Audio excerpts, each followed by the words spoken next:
Karina Bardouchian est une jeune fille de 16 ans vivant en Russie. Elle était passionnée de théâtre et de musique. D'ailleurs, c'est à un concert qu'elle va rencontrer un garçon un peu plus âgé qu'elle et dont elle va tomber éperdument amoureuse. Il s'appelait Maxime, il avait 19 ans et avait une façon de vivre assez étrange parce qu'il s'identifiait à un vampire. D'ailleurs, il décidera de faire de Karina sa première victime. Pour tout savoir sur la triste et mystérieuse histoire de Karina Bardouchian, lançons-nous maintenant dans la vidéo.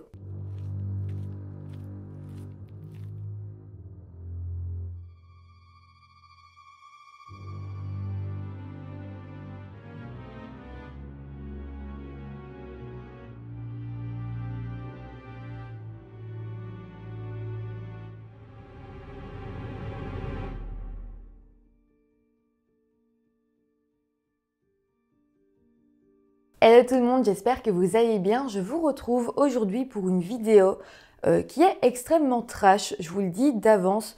Elle m'a vraiment pris le double de temps habituel pour l'écrire parce que vraiment je devais faire des pauses, je devais pas aller trop vite pour l'écrire parce que vraiment elle est très dure à entendre. Aussi, c'est une histoire qui se passe en Russie en 2009, donc c'est pas du tout dans les circonstances actuelles. Mais en tout cas, elle se passe en Russie, il y a beaucoup de noms de famille russes, même des prénoms russes. Donc vraiment, désolée si je massacre totalement leur prononciation. Je n'ai aucune base en russe, donc vraiment... J'ai fait mon maximum, mais c'était un petit peu compliqué. Enfin voilà, et sinon, avant de commencer la vidéo, comme d'habitude, je vous rappelle de vous abonner à la chaîne si ce n'est pas encore fait. Et maintenant que tout ça est dit, lançons-nous dans la vidéo. Karina Bardouchian est une jeune femme de 16 ans vivant en Russie dans la ville de Saint-Pétersbourg avec sa maman Nadia qui l'élevait seule. Pour vous parler un peu plus de Karina, elle a grandi avec une grande passion pour l'art, notamment l'art de la scène. Elle avait demandé très jeune à sa maman pour participer à des cours de théâtre et avait en plus participé à de petits événements. Son rêve était qu'une fois diplômée de son école secondaire, elle puisse s'inscrire dans une école de théâtre de renommée en Russie. Après ça, elle avait l'ambition de déménager aux États-Unis pour essayer d'y devenir actrice. Il faut savoir qu'en plus, Karina écrivait beaucoup et elle était très douée pour la poésie. Vraiment, plein de gens lisaient ses poèmes et la trouvaient très talentueuse. Aussi, en 2008, lorsque Karina a eu 15 ans, elle a commencé à s'intéresser à la musique. Elle s'était alors mise à écouter des titres qui venaient du monde entier. Elle écoutait absolument tous les genres de musique parce qu'elle voulait avoir une grande culture pour ensuite savoir quel genre de musique elle aimait réellement. Et puis un jour, à un concert, elle va faire la rencontre d'un certain Maxime Golovatskik. Maxime avait 19 ans et était tout un personnage. Il avait un style gothique, même émo, et aimait la musique qui parlait de thèmes très macabres et il s'identifiait énormément aux vampires. Dès que Karina a fait la connaissance de Maxime, eh bien elle est tombée immédiatement amoureuse de lui. En fait, je dirais même qu'elle est devenue totalement fan et tenait absolument à lui ressembler. Alors petit à petit, elle a arrêté d'écouter d'autres styles de musique et a commencé à écouter seulement le style de musique que Maxime écoutait. En plus, elle a commencé à se maquiller comme lui, à s'habiller comme lui et même à avoir les mêmes comportements. Karina essayait vraiment de le voir le plus souvent possible et d'ailleurs les deux ont commencé à sortir ensemble. Mais bon, on avait quand même d'un côté Maxime qui avait 19 ans et qui était assez libre de faire ce qu'il voulait, et de l'autre Karina qui n'avait que 16 ans et qui était surveillée par sa mère qui faisait évidemment très attention à qui elle voyait et où elle allait. Donc assez rapidement finalement, Maxime a décidé de rompre avec Karina, mais bon, les deux ont décidé de rester amis. Mais il faut savoir que leur relation était très étrange parce que Karina continuait à totalement idolâtrer Maxime. Et je pense que sincèrement, Karina espérait que plus tard, elle puisse sortir à nouveau avec lui. Je pense qu'elle était restée amie avec lui parce qu'elle espérait rester auprès de lui pour qu'un jour il la reprenne. Mais bon, en attendant, les deux se voyaient assez fréquemment et allaient ensemble à des concerts. Par contre, la maman de Karina n'aimait pas énormément Maxime. Elle le trouvait en fait trop âgé pour sortir avec sa fille, mais surtout, elle trouvait qu'il exerçait un réel pouvoir sur elle. En fait, Maxime semblait jouer avec les émotions de Karina et depuis qu'elle le connaissait, eh bien, elle avait radicalement changé, mais surtout, elle avait toujours l'air triste. Nadia, donc sa maman, a essayé de lui expliquer que Maxime ne semblait pas être bon pour elle. Mais voilà, Karina n'a vraiment pas eu l'air de comprendre et au contraire, elle disait que Maxime la rendait bien plus heureuse. Au final, même après avoir discuté longuement avec sa fille, eh bien, Nadia s'est rendue compte que Karina ne voudrait jamais couper tout contact avec Maxime, donc elle a pris la décision radicale de demander à sa fille de ne plus jamais le voir. Elle lui a dit qu'elle serait punie si elle revoyait Maxime. Malheureusement, même si Nadia essayait de limiter les sorties de sa fille, eh bien Karina arrivait toujours à trouver une technique pour sortir et voir Maxime sans que sa mère ne soit au courant. Et d'ailleurs, même si Karina et Maxime n'étaient pas en couple, il faut savoir que leur relation n'était pas tout à fait amicale non plus. Disons que quand Nadia reprochait à Maxime de jouer avec les sentiments de Karina, elle avait totalement raison parce que Maxime arrêtait pas de faire croire à Karina que les deux pourraient avoir une relation de couple et puis ensuite Maxime la laissait un peu de côté. Voilà, c'était un peu étrange et donc Karina elle-même était totalement perdue face à sa relation. Je vous précise aussi parce que c'est important, mais Maxime était le premier amour de Karina. C'était la première fois qu'elle tombait réellement amoureuse. C'était même plus que ça, comme on peut le voir ici, elle l'idolâtrait complètement. Et donc, elle voyait pas vraiment tout ce que Maxime faisait de mal.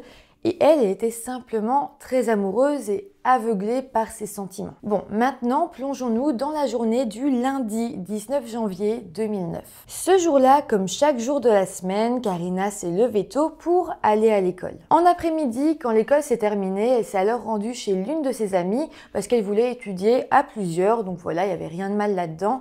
Donc Karina a étudié avec ses copines. Mais quelques heures plus tard, Karina va appeler sa mère pour lui demander si elle pouvait dormir chez son amie parce qu'elle avait besoin de plus de temps pour terminer ses devoirs. Nadia, donc la maman, va évidemment accepter. Par contre, elle va dire à Karina que le lendemain matin, avant d'aller à l'école, elle devait repasser à la maison. Effectivement, Karina n'avait pas prévu de dormir chez son amie, donc elle n'avait rien pour se préparer le lendemain.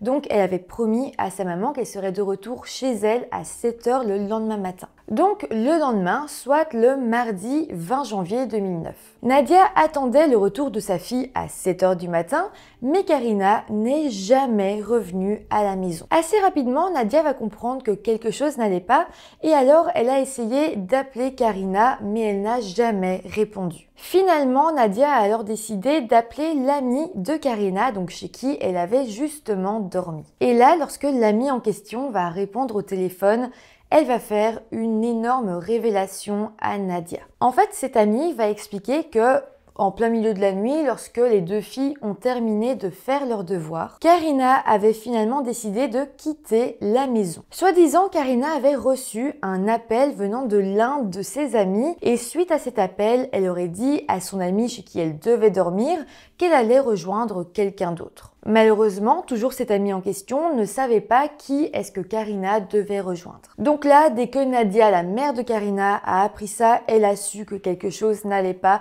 que quelque chose de très grave s'était produit parce que à aucun moment, c'était normal que Karina parte comme ça de chez une amie chez qui elle devait dormir pour aller rejoindre quelqu'un.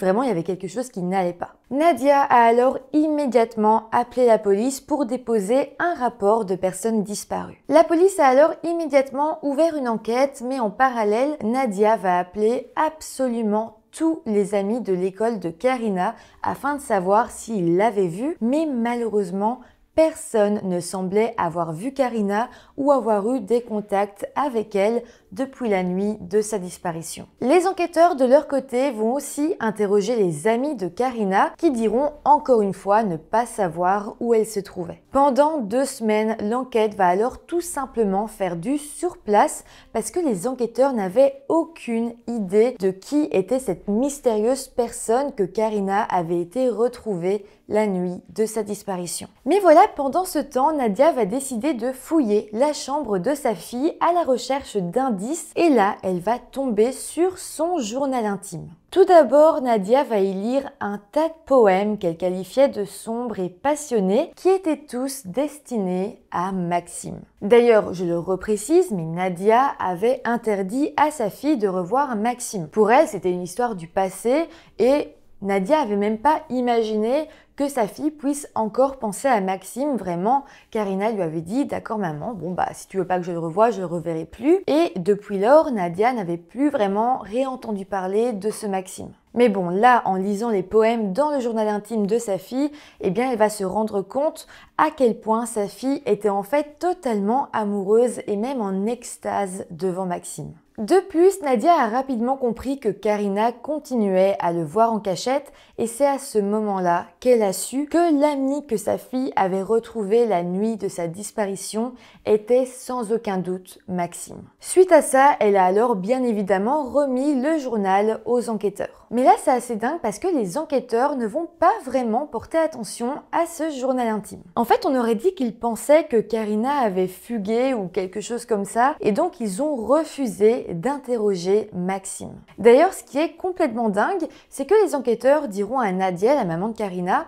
que le Maxime dont Karina parlait dans ses poèmes était un simple personnage de fiction imaginé par Karina et qu'il n'avait sans doute rien à voir avec Maxime qui lui était bien réel. Donc à aucun moment ils ont voulu faire le lien entre ce prénom dans le poème et le Maxime avec qui Karina était amie. Mais voilà, 2 semaines après la disparition de Karina, les enquêteurs vont recevoir un appel. C'était en fait un homme qui les appelait pour leur expliquer qu'il se baladait dans la rue et qu'à un moment donné, il est passé devant une poubelle et là, qu'il a senti une odeur très très forte, vraiment nauséabonde et que directement il s'est dit que quelque chose de bizarre devait se trouver dans cette poubelle, que ça avait l'air grave et donc il appelait la police pour leur demander de venir vérifier. Les enquêteurs se sont alors rendus sur place et ont procédé à un prélèvement de ce qu'il y avait dans la poubelle. Là, ils vont faire la macabre découverte d'un corps qui avait été découpé en morceaux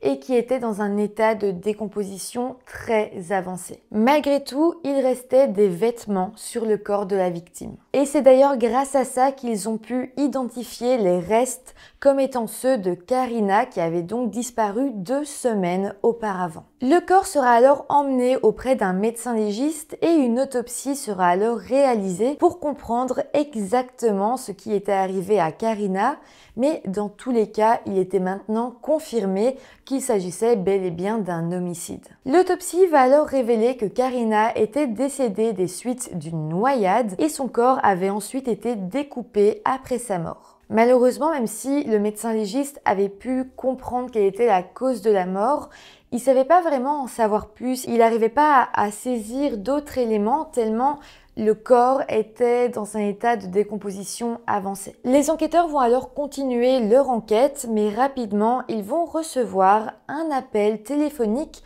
venant d'une femme. Cette femme s'est présentée comme s'appelant Ekaterina Zinovieva. Ekaterina va expliquer aux enquêteurs qu'elle a décidé de se confier à eux et elle va alors leur faire la révélation que la nuit de la disparition de Karina, eh bien, Karina se trouvait à son domicile. Les enquêteurs vont alors immédiatement lui demander son adresse et vont alors se rendre chez elle.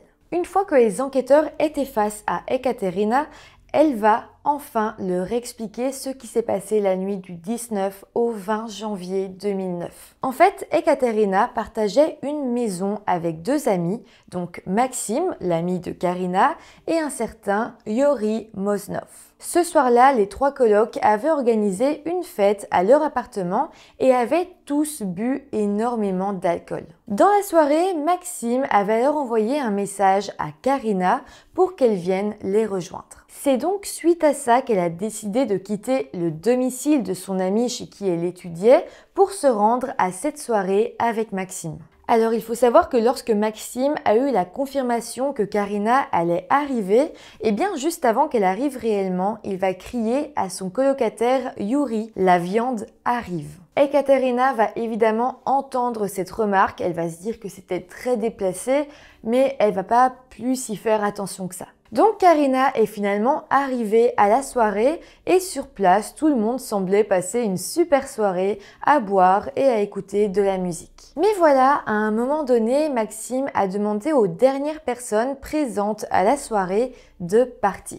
Et puis, il a demandé à ses colocataires, donc Yuri et Ekaterina, de le laisser seul avec Karina, car il voulait avoir un petit moment intime avec elle. Ekaterina va alors de son côté décider d'aller dormir dans sa chambre. Elle avait bu pas mal d'alcool, elle était fatiguée, donc ça l'a pas plus que ça dérangée et elle a tout simplement été dormir. Elle savait par contre que Maxime avait en fait proposé à Karina de prendre un bain avec lui et évidemment Karina avait accepté parce qu'elle était totalement folle amoureuse de lui. Mais voilà, assez rapidement, Ekaterina va commencer à entendre de grosses éclaboussures et des bruits vraiment étranges qui venaient de la salle de bain. Les bruits étaient tellement forts qu'elle a décidé de sortir de sa chambre pour aller vérifier si tout allait bien. Mais à ce moment-là, quand elle était dans le couloir, Ekaterina s'est retrouvée face à Yuri, donc son coloc, qui lui avait dit qu'elle devait retourner se coucher et que tout allait bien. Ekaterina dira alors qu'elle ne savait pas ce que ses deux colocataires avaient fait exactement à Karina ce soir-là, mais qu'après elle s'était tout simplement endormie. Mais elle expliquera que le lendemain matin, lorsqu'elle s'était réveillée, elle n'avait pas vu Karina à l'appartement. D'ailleurs, quand elle avait demandé à Maxime et à Yuri où était Karina, eh bien, ils avaient tout simplement répondu qu'elle était partie. Ekaterina s'était donc pas spécialement inquiétée et elle était partie travailler. Le soir, lorsqu'elle est rentrée chez elle, elle avait alors retrouvé Maxime et Yuri toujours assis là où elle les avait quittés. Maxime et Yuri vont alors lui dire qu'ils avaient préparé le souper et Ekaterina s'était mise à manger le repas qu'ils lui avaient préparé. Mais voilà, lorsqu'elle a eu terminé son assiette, eh bien Maxime et Yuri vont lui annoncer qu'elle avait mangé de la viande qui provenait du corps de Karina. C'est totalement horrible. Je peux pas imaginer une seule seconde ce que Ekaterina a pu ressentir. Mais en tout cas, dès qu'elle a entendu ça, elle s'est comme figée et de ce qu'elle dit, elle a eu comme un bug dans son cerveau. Vraiment, elle était en total état de choc. Là, Maxime et Yuri lui avaient alors expliqué que la veille, ils avaient en fait tué Karina et ils vont alors rentrer dans les détails pour absolument tout lui expliquer. La veille, Maxime avait alors bel et bien pris un bain avec Karina et d'ailleurs les deux avaient eu des relations physiques. Mais à un moment donné, Maxime avait éternué 3 fois. Il s'agissait en fait d'un code établi entre lui et Yuri et à ce moment-là, Yuri est arrivé dans la salle de bain. Là, Maxime était assis sur les jambes de Karina. Yuri lui a alors attrapé les mains et Maxime a projeté la tête de Karina dans l'eau pour qu'elle se noie dans la baignoire. Après quelques petites minutes, ils avaient alors décidé de sortir Karina de l'eau et avaient alors commencé à la découper en morceaux. D'ailleurs, c'est quelque chose qui leur avait pris absolument tout le reste de la nuit. Ekaterina dira ensuite aux enquêteurs que Maxime et Yuri avaient fini par prélever quelques organes ainsi que la chair de Karina et avaient ensuite préparé un ragoût en utilisant en plus des légumes et des pommes de terre. Évidemment, les deux colocataires avaient aussi nettoyé leurs traces dans la salle de bain et avaient ensuite stocké les restes du corps dans leur congélateur. Ekaterina expliquera d'ailleurs que c'est seulement plusieurs jours plus tard que les garçons avaient ensuite jeté les restes de Karina dans une poubelle. Il y avait donc plusieurs parties de son corps, y compris sa tête. Ekaterina terminera son récit en disant que lors de la soirée, juste avant que cet acte atroce se produise, Maxime et Yuri avaient plaisanté plusieurs fois sur le fait qu'ils voulaient tuer Karina. Évidemment, Ekaterina avait entendu ces blagues-là, mais à aucun moment elle les avait pris au sérieux. C'est vrai que Maxime et Yuri se donnaient un style. Comme je vous l'ai dit, ils s'identifiaient un petit peu à des vampires, mais à aucun moment Ekaterina pouvait imaginer qu'ils étaient sérieux. Donc après la déclaration de Ekaterina, la police a alors arrêté Maxime et Yuri. Ils ont alors immédiatement été interrogés séparément et dans un premier temps, ils ont tous les deux essayé de remettre la faute sur l'autre. Mais bon, au bout d'un moment, les policiers leur ont un peu plus mis la pression et là, ils se sont tous les deux effondrés et ils ont alors décidé de tout avouer. Ils ont alors expliqué aux enquêteurs la même chose qu'ils avaient expliqué à Ekaterina auparavant. Mais voilà, après leur récit, les enquêteurs vont essayer de comprendre ce qui avait poussé Maxime et Yuri à s'attaquer à Karina. Et là, ils vont simplement leur demander pourquoi est-ce que vous avez fait ça. Et là, leur réponse est tout simplement aussi dingue que leur acte. Ils expliqueront alors que pendant leur fête, la nuit du 19 au 20 janvier, ils avaient eu faim et il n'y avait strictement rien à manger dans leur appartement. Ils avaient alors essayé de passer outre leur faim et avaient continué à boire de l'alcool. Et puis, à un moment donné, Maxime et Yuri vont se dire, et là je reprends leurs mots, pourquoi aller chercher de la viande à l'extérieur quand la viande peut venir jusqu'à nous? C'est vraiment atroce, mais c'est donc à ce moment-là qu'ils vont avoir l'idée d'inviter Karina à la fête dans le but de réaliser leur plan macabre. En tout cas, suite à tous ces aveux, il n'y a pas eu besoin de procès et à l'audience de détermination de la peine, Maxime a été condamné à 19 ans de prison ferme et Yuri a lui été condamné à 18 ans de prison ferme. Ce qui est selon moi très peu, mais je pense aussi que c'était une décision totalement inefficace. En fait, je pense qu'ils auraient dû recevoir de gros soins psychiatriques parce que clairement, ils n'avaient pas l'air d'aller bien du tout. Déjà, avant même d'imaginer qu'ils auraient pu être placés dans un centre psychiatrique au lieu d'une prison, je pense que ça aurait été même très intéressant de leur faire passer des examens psychiatriques. Mais bon, ils n'ont pas du tout reçu d'aide, leur santé mentale n'a jamais été prise en compte et ils ont été envoyés dans une prison, d'ailleurs très connue pour être brutale, où les détenus sont battus et ne reçoivent absolument aucune aide psychologique. D'ailleurs, en mars 2017, Maxime a finalement été retrouvé inanimé dans sa cellule. Il avait mis fin à ses jours. On a d'ailleurs retrouvé un petit mot à côté de lui où il disait « J'ai fini ma vie dans ce corps, le moment est venu de partir pour renaître en tant que nouvelle personne. » Sincèrement, je trouve que c'était pas spécialement une solution non plus de laisser Maxime mettre fin à ses jours dans ce genre de prison. Je pense que dans un centre psychiatrique, déjà, il n'en aurait pas eu la possibilité, mais en plus, il aurait réellement été soigné et il aurait peut-être même pu se rendre compte réellement de ce qu'il avait fait. Et là, je doute qu'il en ait eu l'occasion. Pour ce qui est de Yuri, je n'ai pas plus d'informations malheureusement. Peut-être qu'il y a des sources russes que je n'ai pas trouvées, mais voilà, ça a été très compliqué. Je me suis retrouvée sur des sites où je comprenais pas grand-chose, je comprenais pas parce que mon ordi bloquait certaines choses aussi. Donc voilà, peut-être que certains d'entre vous ont plus d'informations que moi. Si peut-être vous êtes vous-même russe, que vous avez accès à ce genre d'informations, si vous savez lire le russe, enfin, voilà, parce que moi j'ai pas trouvé énormément d'informations sur où était Yuri aujourd'hui. Donc je ne peux pas vous en dire plus tout simplement, mais sincèrement je pense qu'il est toujours en prison. En tout cas, c'est comme ça que se termine cette vidéo, j'espère que ça vous aura intéressé. N'hésitez pas à me dire en commentaire tout ce que vous en avez pensé, je les lirai attentivement. Et puis n'hésitez pas à mettre des petits pouces en l'air si la vidéo vous a intéressé, à vous abonner à la chaîne, ça m'aide énormément. Et moi je vous dis à très bientôt pour une nouvelle vidéo. Bye!